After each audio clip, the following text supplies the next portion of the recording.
Olá, turma! Tudo bem? Turma, na aula de hoje eu vou trazer uma análise de um retificador de potência acoplado ao sistema elétrico, tá certo? Para esta aula eu defini alguns objetivos, sendo o primeiro o estudo aí das fórmulas para análise de uma carga não linear, no caso o retificador, acoplado ao sistema elétrico de potência, tá? Então nós vamos recordar aí de algumas fórmulas. Na sequência, eu passo o esquema, né, do circuito a ser analisado, um circuito retificador de meia onda. E depois faremos uma análise dos parâmetros técnicos de um circuito com carga não linear. Tá? Muito bem, então o que seria uma carga não linear? Carga não linear são aquelas que distorcem a forma de onda da corrente e ou da tensão. Tá? E ou, eu estou utilizando aqui, porque pode ser só da corrente ou pode ser da corrente e da tensão ao mesmo tempo. Tá? Por isso dessa colocação. Aqui temos alguns exemplos. No caso de conversores, inversores de frequência. Temos o caso também de acionamentos de corrente contínua, retificadores, que é o caso de estudo hoje, fornos de arco em indução, transformadores com núcleo saturado, no breaks ou PS, controladores tiristorizados, que vamos estudar também, fontes chaveadas, máquinas de solda elétrica e lâmpadas fluorescentes com reatores eletrônicos. Tá? Então eu trouxe alguns exemplos, existem outros elementos, equipamentos que também distorcem, mas aqui eu trouxe alguns dos principais exemplos práticos. Muito bem. Agora eu falo das fórmulas que nós devemos adotar para fazer a análise de carga não linear considerando um retificador de meia onda. Tá? Então, primeira, potência média. Potência média é calculada como tensão RMS ao quadrado dividido por R. Potência aparente. Tensão RMS vezes corrente RMS. Tensão média. Valor de pico dividido por π. Esta fórmula é para o retificador de meia onda. Assim como a próxima, tensão eficaz para o retificador de meia onda é valor de pico dividido por 2. Fator de potência, recordando aí, é a potência média ou potência ativa dividido por potência aparente.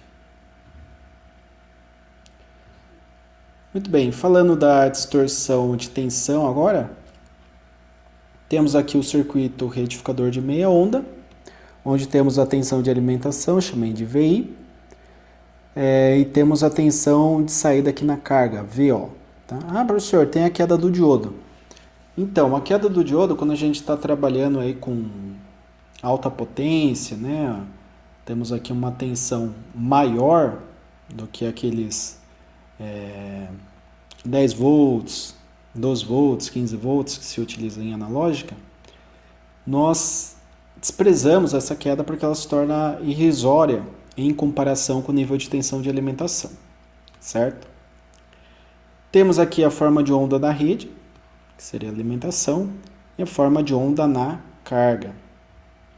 A forma de onda na carga, como tem um diodo, passa só o que é positivo e o que é negativo fica nele, ele bloqueia. Legal. A carga, retificador de meia onda, é do tipo não linear. Por quê? Porque a tensão sobre a carga resistiva apresenta distorção em relação à tensão de alimentação, forma de onda distinta. Então a tensão de alimentação tem esse formato. A tensão na carga não tem o mesmo formato, só tem o positivo, depois fica zero. Positivo, zero. Mudou o formato. Ó. Se mudou o formato, tem distorção da saída com relação à entrada. Se tem distorção, nós temos uma carga com característica não linear. Então, cargas não lineares são aquelas que geram algum tipo de distorção na tensão na corrente, como já vimos, e o retificador de meia onda, ele vai gerar uma distorção de cara aqui na tensão de saída, na tensão da carga. Tá? Então, nós temos aqui um pulso com a frequência, né? Esse daqui é algo que é interessante de falar também. A frequência desse sinal é a mesma frequência do sinal da rede. Porém, no semicírculo negativo, nós temos zero. Tá? Se fizermos aqui um estudo de harmônicas, a gente vai ter algumas componentes relacionadas a essa distorção em relação a uma senoide pura. Agora eu trago um exemplo de cálculo. Tá? Nesse exemplo é dito o seguinte. A seguir é mostrado um circuito elétrico alimentando uma carga não linear. Circuito retificador de meia onda. Sabendo que o circuito é alimentado em 220 volts, ou seja, tensão eficaz de 220, e tem uma carga resistiva que vale 22 ohms, né? Essa carga aqui na saída do retificador vale 22 ohms. Determine A. Valor da tensão média e eficaz na carga, tá? Na carga resistiva. B. Valor da potência média e aparente. Então, potência média estará aqui na saída, a potência aparente será dada aqui pelos parâmetros de entrada. E por fim, eu peço o fator de potência do circuito. Alguns podem pensar, professor, uma carga não linear, mas na saída nós temos um resistor, não tem um indutor, não tem um capacitor, então o fator de potência é unitário. É isso? A gente vai ver. Muito bem. Partindo para os cálculos, temos que determinar de início a tensão de pico da rede elétrica. E a tensão de pico é raiz de 2 vezes o valor RMS da fonte. O valor RMS da fonte é 220. Se eu multiplico por raiz de 2, chego aí em 311,13 volts de valor de tensão de pico. Tensão média na carga. Então, lá na parte resistiva, nós temos o quê? Temos valor de pico dividido por π. O valor de pico da alimentação, 311. Então, 311 dividido por π, chegamos num valor médio de tensão de 99,03 volts. Agora, a tensão eficaz na carga. Professor, tensão eficaz é 220. Não. 220 é na fonte. Lá na alimentação é 220. Alimentação alternada. Na carga, nós temos um valor médio de tensão diferente de zero. Tem um valor médio diferente de zero. Então, a fórmula aqui também é diferente, que é o valor de pico dividido por 2. Então, o valor de pico 311. Se eu dividir por 2, chego em 155,56 volts. Essa é a tensão eficaz no elemento resistivo, acoplado na saída do retificador de meia onda. Tá? Então perceba, tem uma diferença. 99 volts, valor médio da tensão. 155,56, valor eficaz na carga. Que é diferente dos 220 da alimentação. Né? Porque tem um diodo que permite a passagem apenas do semiciclo positivo para a carga, segurando, portanto, o semiciclo negativo. Muito bem. Agora, vamos calcular a potência média. Potência média é o valor RMS ao quadrado dividido por R. O RMS da onde? Lá da saída. O RMS da saída é 155,56 ao quadrado, a carga é 22.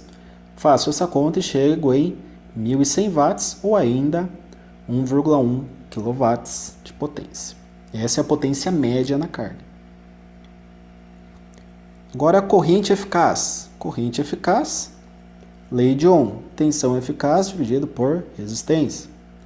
Tensão na carga é 155,56, resistência 22. Chega em uma corrente RMS de 7,07 amperes. Tá?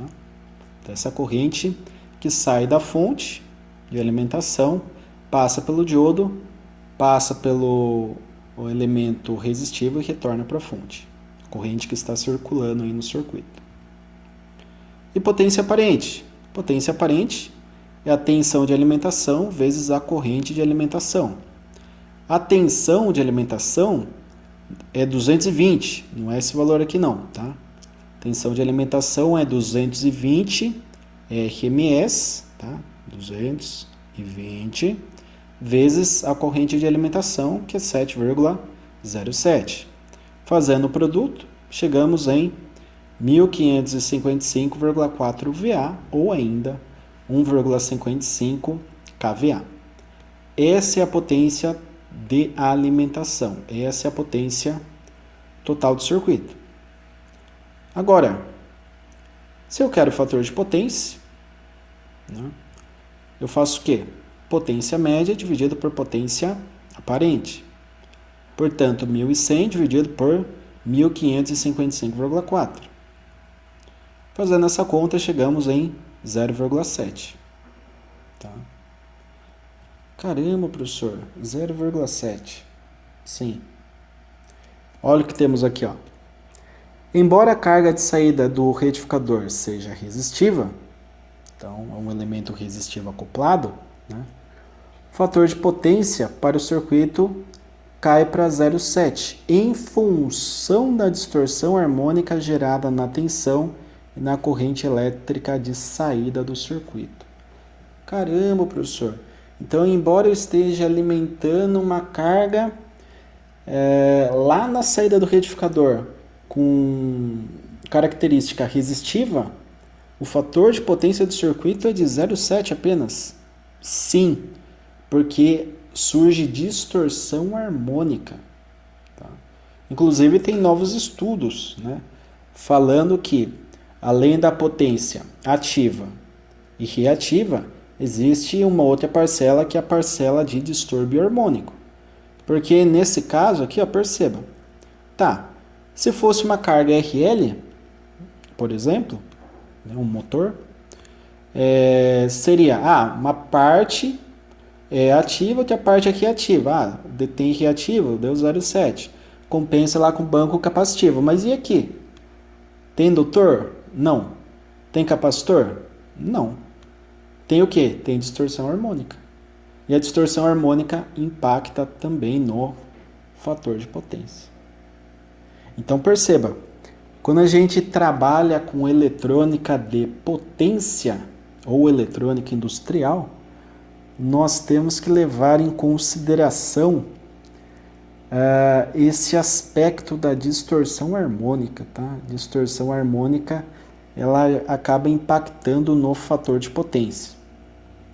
E temos a legislação, né, vigente falando do 092. Então, a indústria, a empresa, se tiver uma carga eletrônica muito pesada, tem que fazer essa compensação de fator de potência. E daí existem alguns métodos para isso. Tá? Só banco capacitivo não é capaz de fazer essa compensação. Mas na aula que vem a gente vai estudar aí dar prosseguimento aqui nesse estudo e veremos uma possibilidade de amenizar, né, essa distorção harmônica. E a gente vai entender melhor por que ocorre essa redução da harmônica colocando mais um elemento no circuito. Certo, turma? Agradeço a todos pela atenção nessa aula de hoje Fico disponível no Microsoft Teams para tirar dúvidas, né, caso surjam dúvidas. Essa análise provavelmente é a primeira vez que vocês estão vendo no curso. E, então, qualquer dúvida, entre em contato, deixe lá as perguntas, tira print da tela se achar necessário, coloca ali alguma imagem, foto do caderno, que vocês julgarem necessário para que possamos então conversar e alinhar aí, aparar as arestas, né, com relação a essa aula de hoje. Ok? Grato a todos pela atenção, bons estudos e até a próxima.